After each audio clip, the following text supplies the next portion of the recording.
Students, आज का जो हमारा टॉपिक है वो है जी law of conservation of linear momentum. Law of conservation of linear momentum basically क्या होता है, इसका जो की पॉइंट है वो ये वाली फोर्स है। एक्सटर्नल फोर्स अगर किसी बॉडी पे ज़ीरो हो, या इसको नेट फोर्स भी आप बोल सकते हो, net force acting on a body become zero. So for isolated system total linear momentum remains conserve. ठीक है, इसको कांस्टेंट भी लिख सकते हो, लेकिन कंजर्व लिखना ज़्यादा बेटर ऑप्शन है कांस्टेंट के निस्बत, तो कंजर्व ही लिखना चाहिए। अब आप लोगों के पास मोमेंटम की कंजर्वेशन का मतलब ये है सिंपल, मोमेंटम रिमेन्स कंजर्व के मोमेंटम बिफोर कुलयन और आफ्टर कुलयन जो है वो एक जितना रहे, इसको हम बोलते हैं कंजर्व। तो इसका मतलब है कि जो इनिशियल मोमेंटम होगा वही फाइनल मोमेंटम अगर हो तो हम इसको बोलेंगे कंजर्व।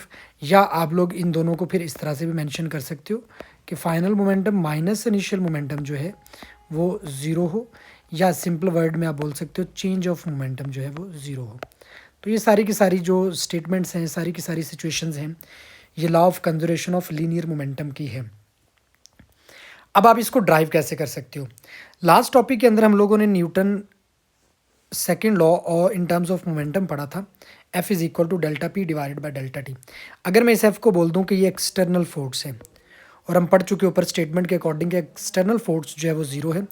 अगर एक्सटर्नल फोर्स ज़ीरो आपके पास हो जाए तो ये इक्वेशन आप लोगों के पास बन जाएगी, zero is equal to delta P over delta T. यहाँ से अगर आप टाइम को ज़ीरो से लाके इधर मल्टीप्लाई कर दोगे तो टाइम ज़ीरो से मल्टीप्लाई होकर सारी इक्वेशन ज़ीरो हो जाएगी। So delta P is equal to zero. तो ये दोनों तरह से सिचुएशन पूछी जा सकती है। आप लोगों को ये सिचुएशन भी गिवन हो सकती है कि law of conservation of momentum के अकॉर्डिंग मोमेंटम क्या रहेगा, तो मोमेंटम कंजर्व रहेगा, या चेंज ऑफ मोमेंटम क्या होगा, वो ज़ीरो होगा। आप लोग इस चेंज को दोबारा अगर ओपन करके लिखो तो आप इसको ऐसे लिख सकते हो, final minus initial equal to zero. और अगर आप इनिशियल को दूसरी साइड पे ले जाओ तो आपके पास आ जाएगा final momentum becomes equal to initial. So अगर फाइनल और इनिशियल दोनों इक्वल हों तो हम मैथमेटिकली फिर इन दोनों को लिख सकते हैं मोमेंटम रिमेन्स कंजर्व। अब मोमेंटम का अगर हम फॉर्मूला की बात कर लें तो मोमेंटम का फॉर्मूला हम सब लोग जानते हैं, वो होता है P is equal to M V. अगर आप लोग P की जगह पे एम वी पुट कर देते हो तो आपके पास ये रिलेशन आ जाएगा, M V is equal to conserve. अब अगर दो चीज़ों का प्रोडक्ट कंजर्व हो तो उसका मतलब आसान अल्फाज में ये होता है कि अगर एक चीज़ किसी भी वजह से अगर बढ़ेगी तो दूसरी को उतना कम होना पड़ेगा, और अगर एक चीज़ कम हो जाएगी तो दूसरी ऑटोमेटिकली उतना बढ़ जाएगी, लेकिन दोनों का जो प्रोडक्ट है वो हमेशा कंजर्व रहेगा। तो मैंने यही चीज़ यहाँ पे इस फॉर्म में लिखी है कि अगर किसी बॉडी का मैस ज़्यादा होगा, अगर मोमेंटम कंजर्व की बात करेगा तो मैस ज़्यादा होने से उस बॉडी की वेलोसिटी ऑटोमेटिकली कम हो जाएगी, और अगर किसी बॉडी का मैस कम होगा तो उसकी वेलोसिटी इंक्रीज़ कर जाएगी, लेकिन दोनों का जो मोमेंटम है टोटल वो कंजर्व रहेगा। यहाँ पे मैंने कुछ एग्जांपल्स लिखी हैं। अगर आप मोमेंटम की एग्जांपल की बात कर लो तो रिकॉइल ऑफ ए गन, जब भी आप किसी गन से बुलेट फायर करते हो, यहाँ पे मैंने डायग्राम में बनाई है, ये बुलेट फायर होगी तो बुलेट इस डायरेक्शन में जाएगी। बुलेट का मैस कम है लेकिन बुलेट की वेलोसिटी बहुत ज़्यादा होती है। इसी के कंपैरिजन में गन के ऊपर भी एक रिकॉइलिंग फोर्स, रिकॉइल होगा गन में भी, तो जो रिकॉइलिंग फोर्स इसके ऊपर रिटर्न बैकवर्ड डायरेक्शन में जो फोर्स लगेगी वो उसके अकॉर्डिंग उसका जो टोटल उसकी वेलोसिटी होगी वो कम होगी, लेकिन मैस ऑफ बुल गन यहाँ पे बहुत ज़्यादा रहेगा। तो लेकिन दोनों का जो प्रोडक्ट होगा वो हमेशा इक्वल होगा। इसी तरह से आप एग्जांपल लिख सकते हो रॉकेट प्रपल्शन की, कि रॉकेट जब ऊपर की तरफ जा रहा है तो उसका मोमेंटम जो है वो कंजर्व रहेगा। इसी तरह से एक्सप्लोजन ऑफ ए बॉम्ब। तो ये दो तीन एग्जांपल्स आप लोग याद रखोगे, और भी बहुत सारी हो सकती हैं।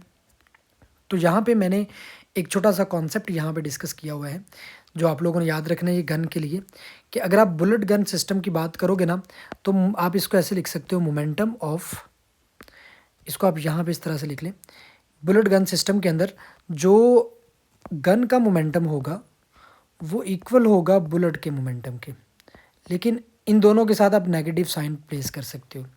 नेगेटिव का मतलब क्या, दोनों के असल में डायरेक्शन ऑपोजिट होगी। आप फॉर्मूला अगर ओपन करके लिखोगे तो आप इसको लिख सकते हो, mass of gun into velocity of gun, दोनों को मैं कैपिटल वी से इंडिकेट कर लेता हूँ, इक्वल होगा mass of bullet into velocity of bullet.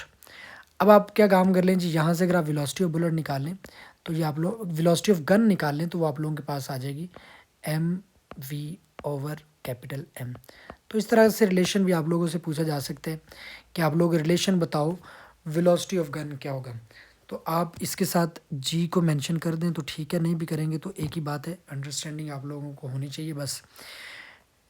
इसी तरह से एक छोटा सा कॉन्सेप्ट है कि law of conservation of momentum के अकॉर्डिंग अगर मोमेंटम कंजर्व रहता है तो क्वेश्चन अगर आ जाए इस तरह से कि दो बॉडीज़ के आपस में कोलिजन हुई है और ये स्टिक टुगेदर हो गई हैं, दोनों बॉडीज़ कोलाइड की हैं, कोलाइड करने के बाद दोनों बॉडीज़ इकट्ठा मूव करना शुरू कर देती हैं, तो आपसे पूछा जाएगा आप उनकी कॉमन वेलोसिटी फाइंड करो।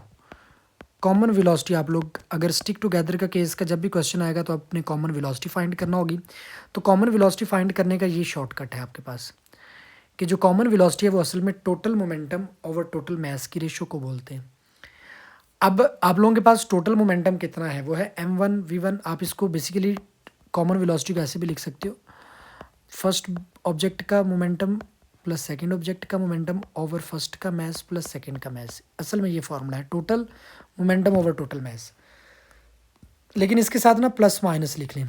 प्लस माइनस का लॉजिक क्या होता है, अगर आप इसको अगर पुट कर दोगे तो ये इक्वेशन बन जाएगी m1v1 plus minus m2v2 over m1 plus m2। मैंने माइनस क्यों लगाया है, आप लोग याद रखिएगा जब भी दोनों बॉडी सेम डायरेक्शन में मूव कर रही होंगी, ठीक है, दोनों ऑब्जेक्ट्स हैं वो स्टिक टुगेदर होने से पहले सेम डायरेक्शन में मूव कर रहे हैं तो आप प्लस का साइन यूज़ करोगे।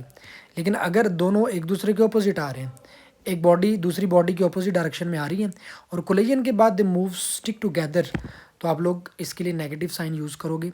तो ये आप लोग क्वेश्चन याद रख लें, जैसे हम कुछ क्वेश्चन सॉल्व करते हैं यहाँ पे आपको समझ आ जाएगी क्या बात मैं कर रहा हूँ। अगर आप क्वेश्चन नंबर 1 देखो तो इसमें बोला गया अ 3 kg बॉडी, आप इसको m1 बोल दें, moving with a velocity of 8 metre per second, आप इसकी वेलोसिटी को v1 कह दें। Collide with a 5 kg body, आप इसको m2 बोल दें। Moving in the same direction, अब सेम डायरेक्शन का मतलब इसका मतलब मुझे ऊपर प्लस लगाना है, with velocity of 2 metre per second, तो आप इसको v2 बोल दें।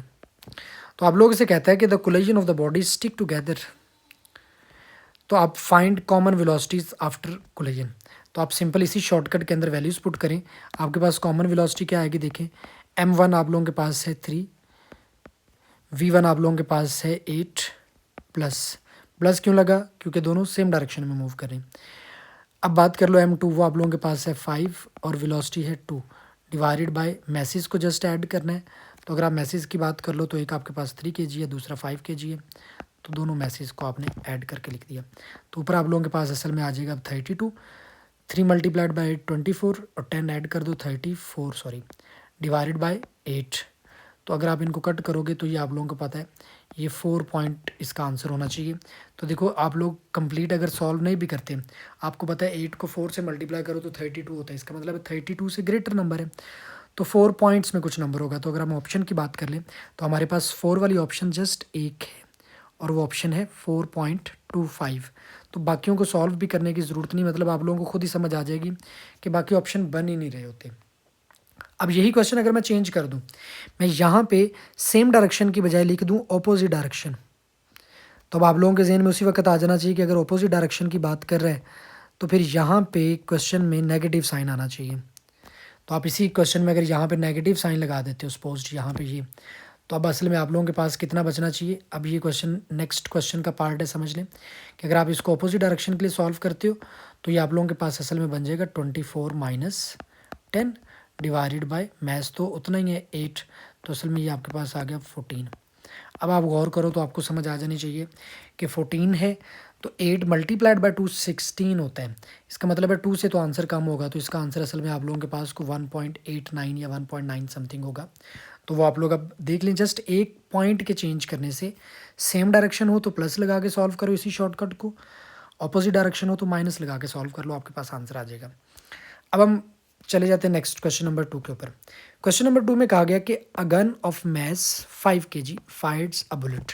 आप लोगों को किसी गन का मैस दिया हुआ है, मैस ऑफ गन, जिसको भी हम बात कर लें ऊपर हम कैपिटल M से लिख के आए, और आपको बुलेट की वेलोसिटी दी है, इसको आप वी भी बेशक कह लें, और इसी तरह से वेलोसिटी मैस ऑफ बुलेट जो है 0.05 kg है और वेलोसिटी ऑफ बुलेट जो है वो 200 मीटर पर सेकेंड। तो आपसे बोला गया कि आप वेलोसिटी ऑफ गन बताएं।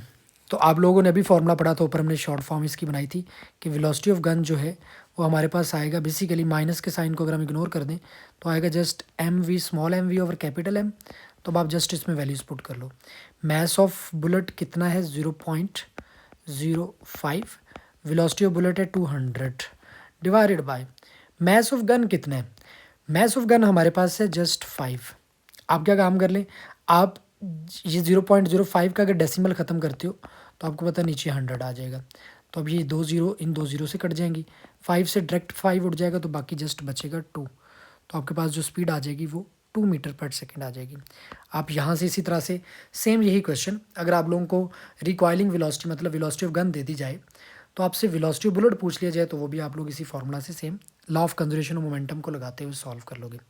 ऐसे सेम एक और क्वेश्चन मैंने यहाँ पे दिया, क्या stationary rifle fires a bullet of mass, फिर आप लोगों को मैस ऑफ बुलेट दिया 0.05 के 0.02 kg, velocity is 400 metre per second, if the mass of the rifle is 4 kg, then using the law of conservation of momentum there, same वही question है, same वही formula लगना है, लेकिन जस्ट स्टेटमेंट चेंज है कि आप लोग velocity of coil recoil find करो। तो फॉर्मूला आप लोगों के पास वही है mv/M। तो आप जस्ट इसको मैथमेटिकल सॉल्व करोगे। विल मैस ऑफ बुलेट कितना है 0.02, वेलोसिटी ऑफ बुलेट कितना है वो है जी 400 divided by bullet of mass of gun कितना है जी वो है 4। अब ये काम फिर दोबारा कर लें, इसका डेसिमल ख़त्म करें तो आपको पता नीचे फिर 100 आ जाएगा इधर। तो ये 2 ज़ीरो इन 2 ज़ीरो से उठ जाएंगी, 4 से 4 उठ जाएगी। इसका मतलब है बेसिकली आंसर इसका भी कितना आएगा वो आप लोगों के पास 2 मीटर पर सेकेंड ही आ जाएगा। सो ये आप लोगों के पास है। साथ में उसने डायरेक्शन मेंशन की है बैकवर्ड, तो असल में बैकवर्ड ही रहेगा, फॉरवर्ड तो रिकॉइलिंग हो नहीं सकती। सो ये आप लोगों के पास है law of conservation of linear momentum, और साथ में स्टिक टुगेदर से रिलेटेड अगर क्वेश्चन पूछ लिया जाए तो उसका कॉन्सेप्ट आप लोग अगर देखो तो फेडरल और केपी दोनों की बुक के अंदर ये वाला concept as it is mentioned है कि इसमें न्यूमेरिकल है बेसिकली एक एक, तो उसमें प्लस और माइनस का ही साइन मिस होता है जो कि आप लोगों ने नहीं करना। सो इंशाल्लाह नेक्स्ट मुलाकात होगी। अल्लाह हाफिज़।